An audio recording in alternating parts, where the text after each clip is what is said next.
I'm going to show you exactly what it takes to go from average to great and what I did to go from an average bench player to an All-American soccer player in college. And I did all of this in less than a year. And I'm going to show you exactly how to do it in less than 20 minutes. By the end of this video, you're going to understand exactly what it takes in order to play with high confidence, have a high level of discipline, and overcome any mistake that happens just by simply training your mental game for 20 minutes a day. And no, mental game training is not for the weak. It is for the best of the best that are trying to improve their game and reach their full potential as a high-level athlete. And just so I don't waste your time, if you're not a high-level athlete that wants to reach their full potential within their sport, then stop watching this video right now. It's not going to be worth it to you. This training is only for highly committed athletes that want to take their game to the peak of their potential. And again, that's not you. It's fine. Just don't waste your time by watching this video. Close out and go do something else with your life. But that is you. Continue watching because you're in for a fun ride. You're probably thinking that it's impossible to study your mental game and train your mental game because people are just naturally confident. That's not the case. Confidence is a skill and it can be trained. So that's what we're going to do today and show you exactly what to do. And no, this doesn't mean you have to double or triple your training. This will actually help you to get better without putting any extra reps in the gym on the field. Simply by achieving peak mental performance, will you be able to 2x and 3x your performance on the field. Take it from me. I went from an average bench player at an NAIA school to a 2-time All-American in a matter of 5 months. And I did that simply by training mental game skills that I severely lacked in prior. Let me show you what it did for our other athletes that we've trained on the mental game and what it has done for their career. Let's talk about Trenton Boyke, my first ever athlete that I worked with one-on-one. Trenton started working with us his junior year in high school, and he was a player that dominated. Just absolutely dominated on the court, but he struggled to leave his comfort zone a lot. And because of that, he was leaving so much potential on the table.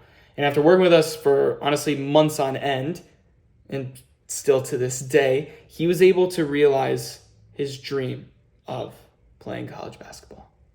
He began to dominate. Trenton now leaves his comfort zone every single day. He pushes his limits, he pushes his boundaries, and now he's comfortable with being uncomfortable, which if you would have heard our conversation the first time, was not the case with Trenton at all. He learned how to overcome his fear of staying in his comfort zone or leaving his comfort zone. He leaves it now consistently. And one of his biggest takeaways from our program were the process goals that we talked about. Realizing that he was focusing on his end goal when he should be focusing on the small little details that will actually get him the result that he needed. But he was focused on winning. He was focused on getting 30 points. He was focused on being the absolute best, but not how to do any of those things. Trenton is the epitome of what I like to call an AMGC athlete. Okay? Jordan Rokos, baller. Okay? Jordan joined us when he was about to take the biggest leap in his career. Join an MLS academy team. Okay? He was nervous. It was honestly the biggest challenge he had ever faced in his young career. And he's got a lot more going down the road. But we dove deep into our 10-week program. And now Jordan is probably the most confident I have ever seen him. Not only in soccer, but outside, in life, in school, with his family, with his friends. He is the most confident person that he could have ever been. Simply by diving into our 10-week program and learning about the mental game and pushing his boundaries as well. Okay, he's confident and consistent in every single thing that he does. And he was a little skeptical about it at first, which is beyond fair.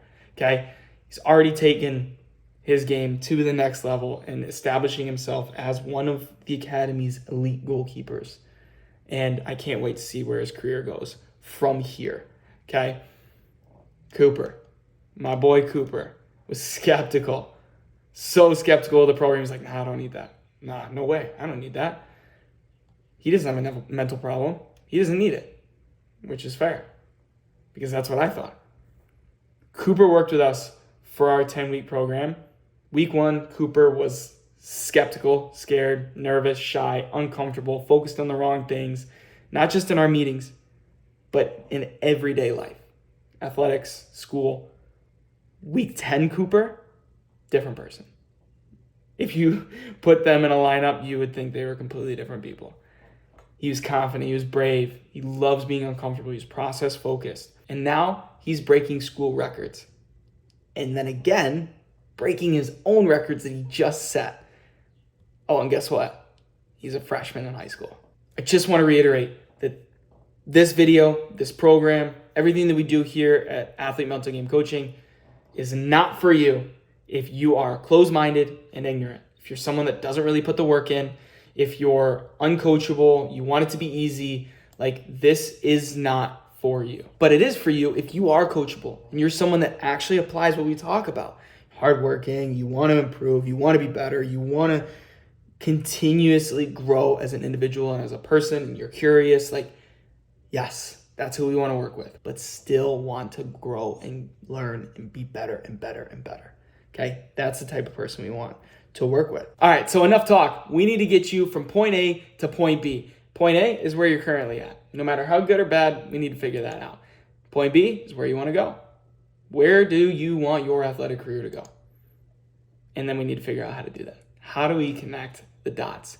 So point A, and we're going to dive deep into this, self-awareness. That's what it's about. We need to be self-aware, okay? You can get other people in your life to help you a little bit more, but you need to be self-aware in what you're doing, okay? And then we need to figure out, really hone in on your goals. Where do we want to go? What do we want to achieve? And then we need to figure out how to connect the dots, the process. And guess what? The process is the most important thing that we're going to do. So let's dive in to where you are currently at. And there's 4 key areas that we are going to discuss throughout this whole process. Okay. And these are the 4 areas that you need to be really self-aware in. Okay. First one is your sport IQ. Do you understand your sport? And I don't just mean on like the rules. I mean in depth. Do you understand the psychology behind your sport? Do you understand the tactics behind your sport? Do you understand what it takes to be really, really smart within your sport? That's where we need to figure out. We need to assess how smart you actually are and what your sport IQ actually is. Okay. Number 2, we need to assess where your physical ability is at. Are you fast? Are you strong? Are you slow? Are you big? Are you small? We need to figure out that physical ability so we know how to play into that. Then 3, we need to decide what kind of talent you have. Are you good? Are you average? Are you below average? Are you best player on your team? Worst player on your team? Are you the best player on the best academy team in the world? Or are you the worst player on the worst academy team in the world?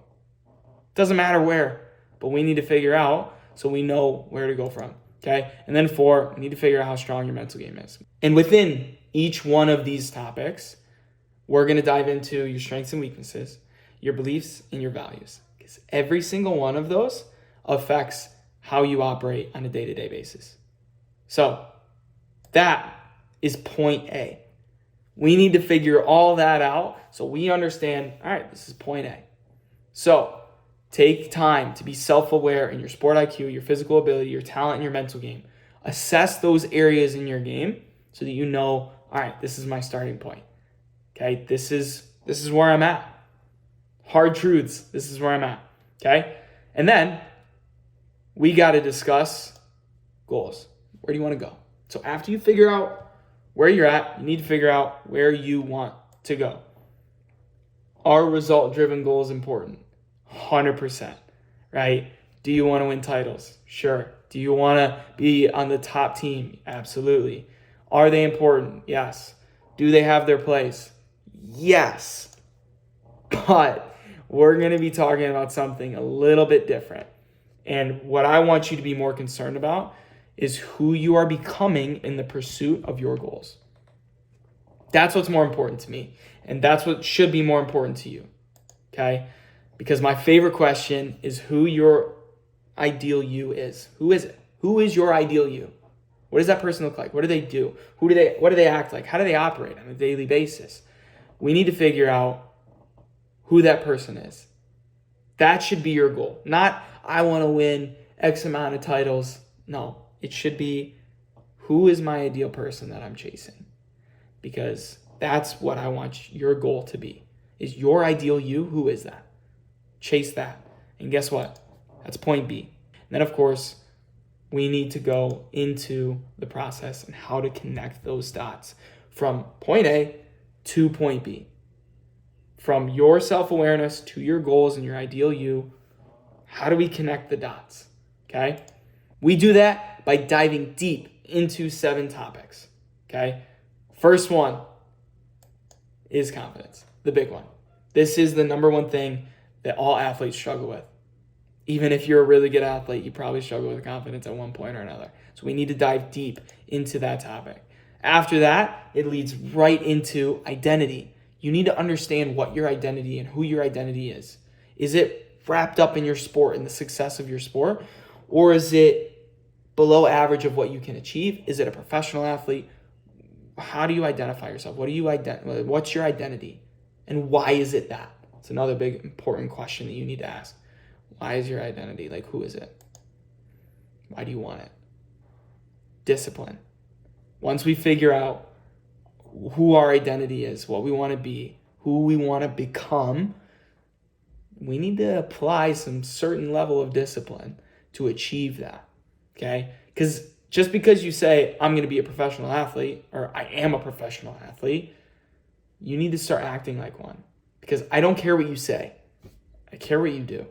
So you need to dive deep into these disciplines that you're creating to be your ideal you and who your identity truly is. Then dive deep into visualization. The number one thing that mental performance coaches always talk about is visualization. And I talk about 2 types of visualization, positive and negative visualization. Okay? We need to decide how to visualize. We need to understand how to visualize. We need to decide how much we're going to do in our training. I think it's beneficial to do it almost every single day leading up to games. Visualization is a huge piece. You need to understand how to properly visualize, okay? Next topic, we need to overcome adversity. We need to understand how to do that, how to deal with it, how to embrace mistakes so that we don't dwell on these mistakes. We don't let them destroy us. We actually can handle adversity well. That's what we need to dive into. And then, after all that, we need to figure out how to lead. We need good leadership, okay? Not only leadership of others, but self-leadership. You need to understand how to properly lead yourself, because you can't properly lead others if you don't properly lead yourself first. Self-leadership and followership is so key and so important. Then, to wrap it all up, you need to understand how to focus. So how do we take everything that we've learned and talk about into one act? How do we hyperfixate and focus on the things that will make us successful? How can we stay focused with a million distractions coming our way, with social media, with fans, with parents, with friends, with coaches, good coaches, bad coaches, it doesn't matter. How can we hone in and focus on our craft? Because if you had to sum up studying the mental game as a whole, it would come down to you understanding how to focus on the present moment. That's the mental game. And if you have a great mental game, that means your focus ability is up here. If you have a poor mental game, it means your focus ability is down here. So that's what we need to dive into. And obviously, within all these topics, we address a couple of honorable mentions that I talked about before. We probably talk about the coach and the critic and self-talk every single topic. This is arguably the most important thing that you as an athlete need to learn. You can't have high confidence without good self-talk. I'm not just talking about positive affirmations. Like, do those have their place? Yes. But how you communicate with yourself on a deep level is so important. We need to listen to the coach rather than the critic. The 2 voices, the angel and the devil, the coach and the critic. We need to listen to the coach and shut that critic up. Second thing is trust. Trust in yourself, trust in your coaches. Trust is so important, and you need to understand that how you trust yourself and how to trust yourself on game day are just important pieces to success as a whole. The more you trust yourself, the more you're going to act on instinct, which means the more confident you will be. Trust, self-trust is a huge thing. We need to dive deep into it, and it will be talked about within every single topic. Okay? Nervous versus excitement. Are you nervous? Are you excited? We need to figure that out. And we need to teach you, you need to learn that sometimes nerves and excitement feel the same. They give off the same physiological responses.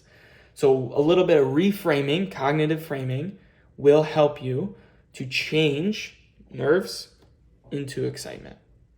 We'll figure that out. And then my personal favorite, you need to take responsibility and ownership.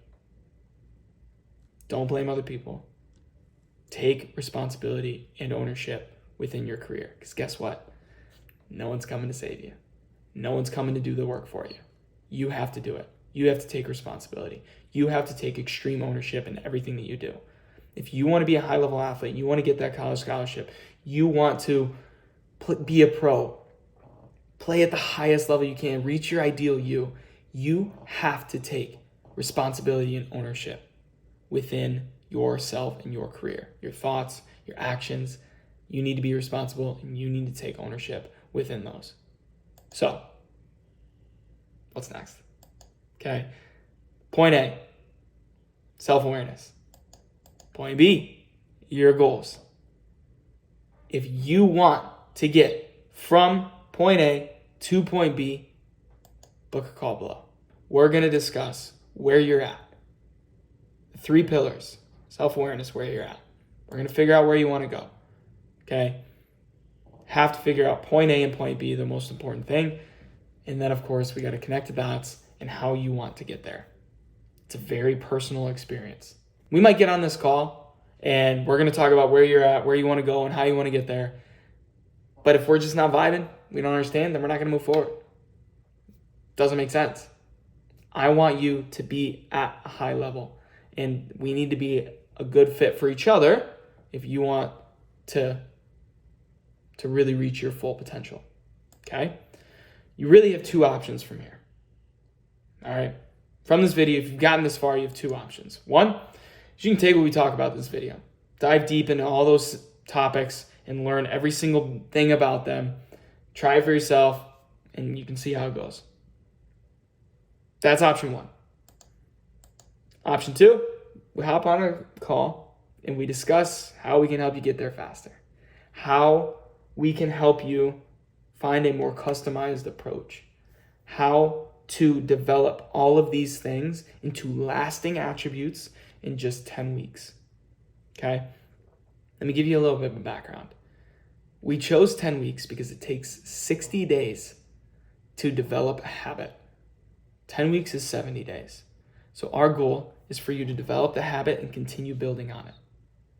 That is why our program is 10 weeks. We want you to develop a really good habit of training your mental game. Because people just go to the gym, they just go and train their sport, they just do the physical things and they forget about the mental piece. And we will discuss how to do that in 10 weeks so that you can develop it consistently over and over and over again. So if that sounds like you want to move forward, you want to get there faster, you want customized help, you're ready and willing to work hard. Just a reminder, thinking back, I want people that work hard. If that's you, then I want you to book a call with us below. I want to work with someone that's coachable. I want to work with someone that's hardworking, one that wants to get better, that has a desire to improve, that asks questions and comes with feedback. Like, that's someone that I want to work with, not someone that's just going to sit on a call and just do nothing, because it's pointless. So if that sounds like you want to work hard, you want to improve your mental game, get that college scholarship, become a pro, take your game to the next level, and reach your ideal you, then book a call below. Because guess what? Training your mental game is hard, and it's even worse trying to do it all by yourself. But what if, by booking a call, and we started working together, you just learned one simple thing? One thing. What if this was the one thing that you learned? How to compete with self-confidence. If that was it, what would your career look like? How good would you be? How would that impact your career? Just close your eyes for a second and imagine what it would be like to play every single practice, every single game, every single tournament, every single conversation in recruiting, every single conversation with coaches and teammates and friends and family. If you had self-confidence, what would that look like? How would that impact you? How would that change the way you played if you just had self-confidence? Because guess what? If you make it through our 10 weeks, I can guarantee you that you will, at the very least, be able to play with self-confidence, which some of you may never have before. It's a crazy difference, okay? What would that do for you? What would that do for your career? So again, that's you. I want you to book a call. Simple. Book that call below. The link is in the description. Book the call. Let's meet. Let's talk. Let's have a conversation. If we can help you then and there, kind of at least guide your actions into the right direction, awesome. If you want to grow your mental game with me, great, we'll figure that out. But the only way to move forward is if you book a call. So book that call. The link is in the description, and I will talk to you guys soon.